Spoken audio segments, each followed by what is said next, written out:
For most families, the birth of a child is a moment of hope, a day filled with celebration, a beginning. But in the middle of the 19th century, one hospital in Europe became known for something very different. It was a place where giving birth could become a death sentence. The hospital was the Vienna General Hospital in the Austrian Empire. By the 1840s, it was one of the largest and most respected medical institutions in the world. Doctors traveled from across Europe to study there. New medical ideas were tested within its walls, and generations of physicians were trained in its crowded wards. To the outside world, it represented the very best of modern medicine. Yet hidden behind its reputation was a terrifying mystery. Healthy young women entered the maternity ward expecting to return home with their newborn children. Many never did. Only a few days after giving birth, some mothers developed high fevers. Their bodies shook with violent chills. Severe pain spread through their abdomen. Within days, many were dead. The disease became known as childbed fever, or puerperal fever. No one knew what caused it. Some blamed bad air. Others believed it was overcrowding. Some thought it was simply an unavoidable tragedy of childbirth.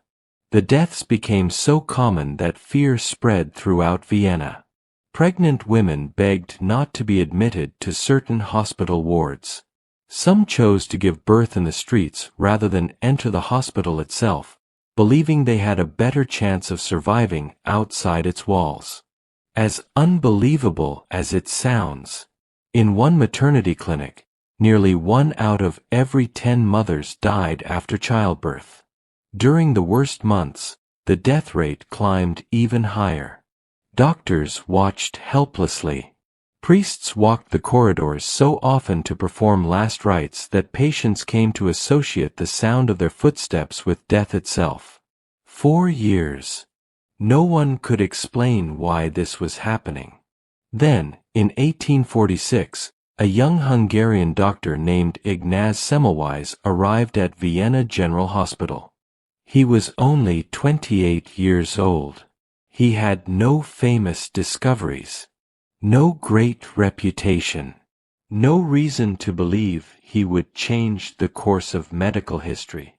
But unlike many around him, Semmelweis refused to accept that these deaths were simply inevitable. If healthy mothers kept dying, then there had to be a reason. And if there was a reason, there had to be a way to stop it. He did not yet know it. But the answer was already hiding in plain sight, inside the very hands of the people trying to save their patients. Before we step into today's story, I'd like to thank you for being here. And if you find yourself enjoying these quiet journeys through history, don't forget to subscribe. It helps us continue bringing forgotten stories back to life. Now, let's begin. Ignaz Semmelweis began where every good investigator begins. Not with assumptions, but with questions. The Vienna General Hospital operated 2 separate maternity clinics. At first glance, they appeared almost identical. Both cared for pregnant women. Both occupied the same hospital. Both were staffed by trained medical professionals. Yet their outcomes were dramatically different. The first clinic, where doctors and medical students trained, had a terrifyingly high death rate from childbed fever. The second clinic, staffed primarily by midwives, experienced far fewer deaths. The difference was impossible to ignore. Women arriving at the hospital knew it as well. Many begged to be admitted to the second clinic. Some even pleaded on their knees. If there were no beds available, they sometimes chose to give birth outside the hospital altogether, hoping to avoid the first clinic at any cost. Semmelweis was determined to discover why. He examined every possibility. Could overcrowding be responsible? No. The second clinic was often just as crowded. Was the disease spreading through the air? That didn't explain why two clinics in the same building had such different death rates.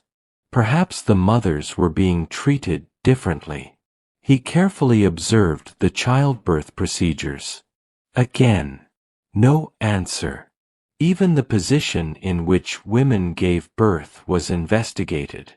When changing that practice made no meaningful difference, Semmelweis moved on.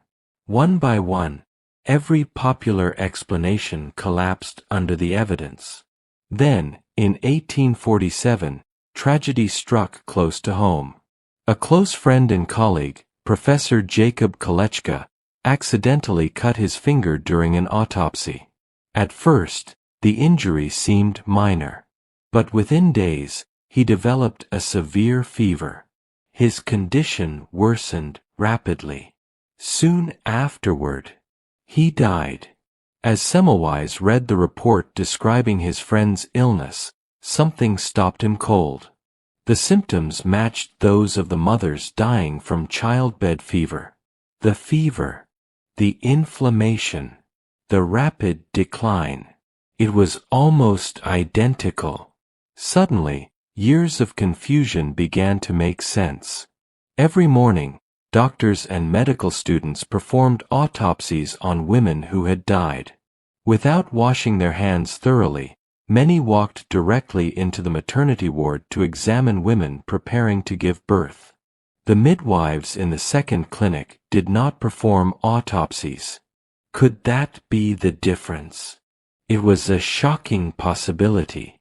One that challenged everything doctors believed about disease. But if Semmelweis was right, the deadly enemy wasn't hiding in the air. It wasn't punishment from God. It wasn't bad luck. It was being carried by the very hands of the doctors themselves.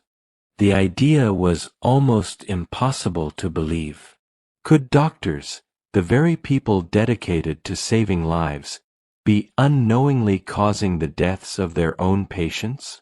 Semmelweis understood the seriousness of such a claim. He needed more than a theory. He needed proof. At the time, no one knew that bacteria or other microorganisms caused disease. The germ theory of disease had not yet been developed. Semmelweis could not see what was being transferred from the autopsy room to the maternity ward. He simply called it cadaverous particles, tiny traces of dead human tissue that, somehow, were making healthy mothers fatally ill.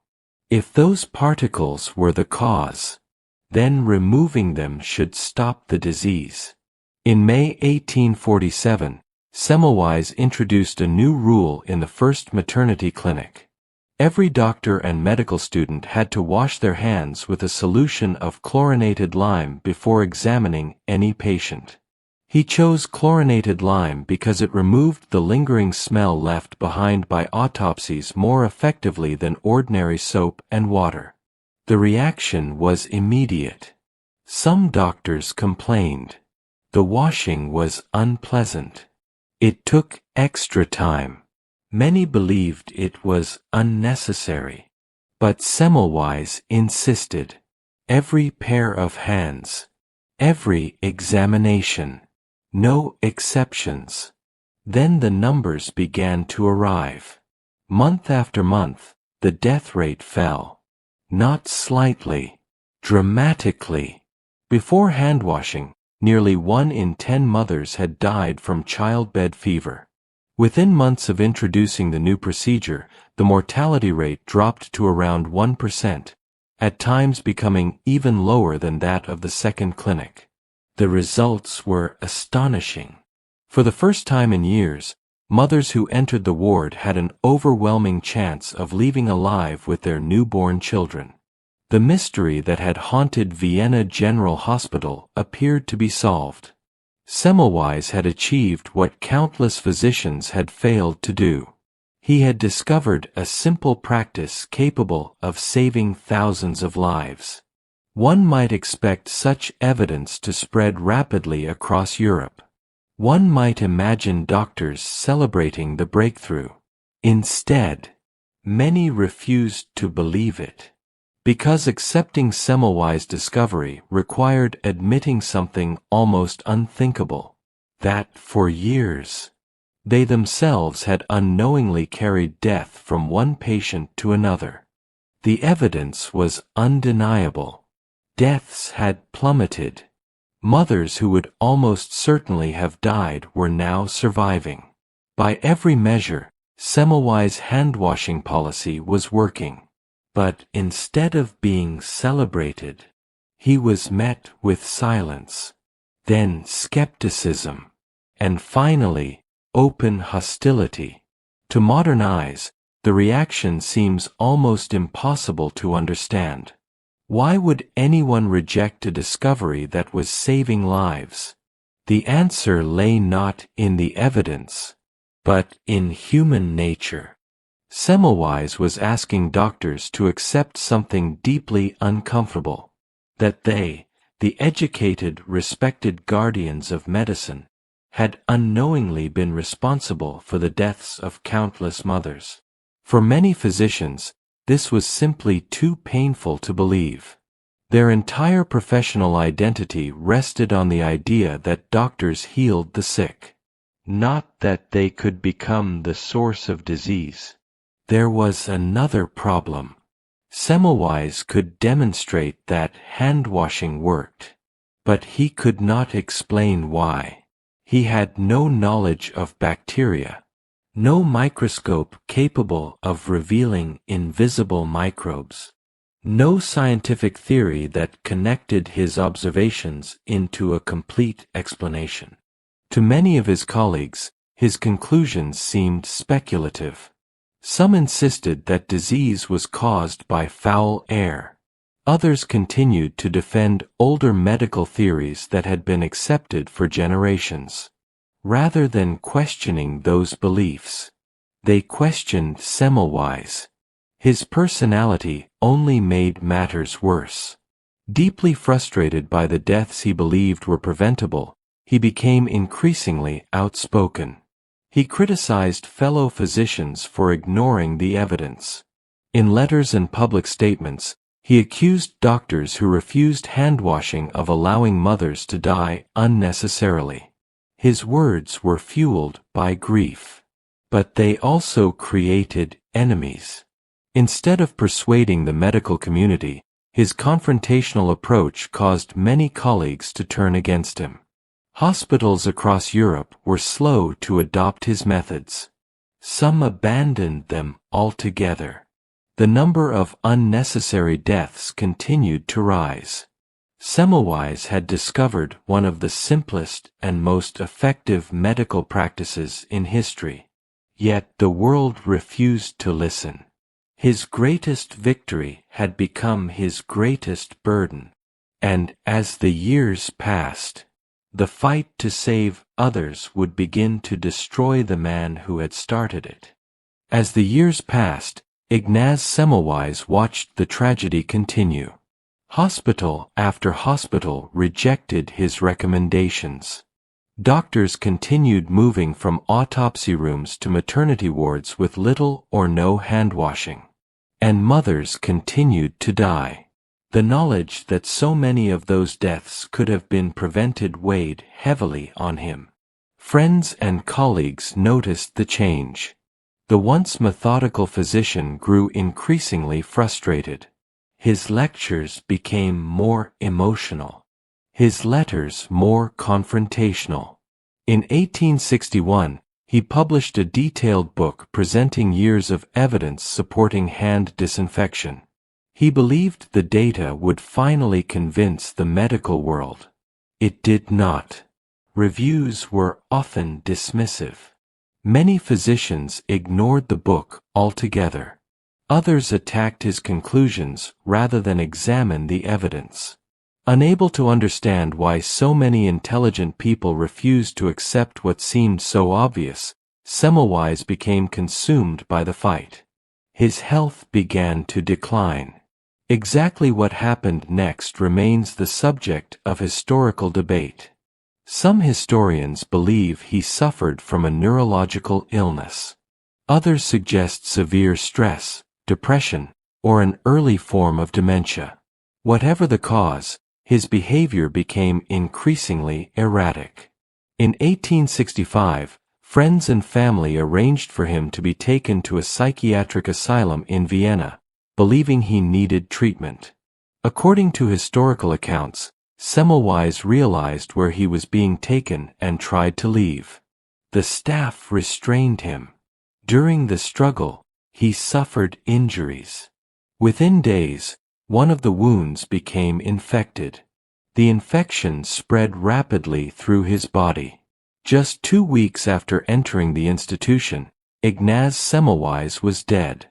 He was only 47 years old. The official cause of death was sepsis, a severe infection of the bloodstream. It was a cruel irony. The man who had spent his life trying to prevent deadly infections ultimately died from one himself. He never saw his discovery accepted. He never received the recognition he deserved. To many of his contemporaries, he remained a difficult doctor with an unpopular theory.